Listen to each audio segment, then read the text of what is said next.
Marshallton, about 5 miles from the Turk's Head. This is generally the location that the Battle of Brandywine would have been, about a mile to my west.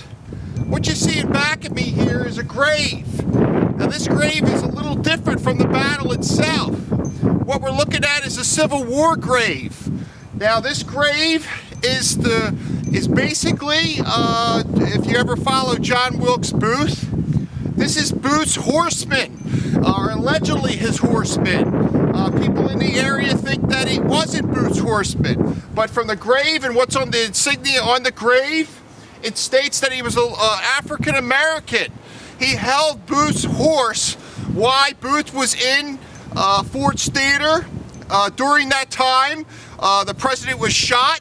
Booth had jumped and broke his ankle, at which point he exited Ford's Theater to the back, came in, and this boy was holding his horse by the reins. Now what's significant about this is that this gentleman here was held. He was held by the military afterwards. The reason why is they thought he was an accomplice. He thought he had something to do with it.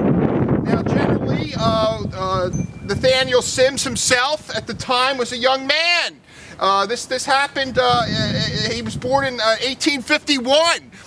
He didn't know what was going on. He was probably just some type of stagehand that was there. They assumed that. So basically he was held captive by the Union Army, and then he was interrogated. And from what's on the stone, he told the Union Army which way Booth was going. That's all he knew at the time. He probably was interrogated, and he didn't know much more. So basically, he lived to about 1934, ripe old age, probably in the area. Now this stone behind me is a little different. The original stone was probably marble, and it looked like a tombstone. Now there was an insignia or an inscription on the older tombstone. We couldn't read what was on it. The new tombstone was put in. It was put in by the Boy Scouts of America. They had put this here. They accumulated some money. They wanted a more permanent structure. They wanted to explain what happened with this boy. Now, a lot of accounts now say that this isn't Booth's horseman. They think he might have been a white man. But right now, from what is known about the area, that this is the gentleman that held the reins. And he was buried here in 1934.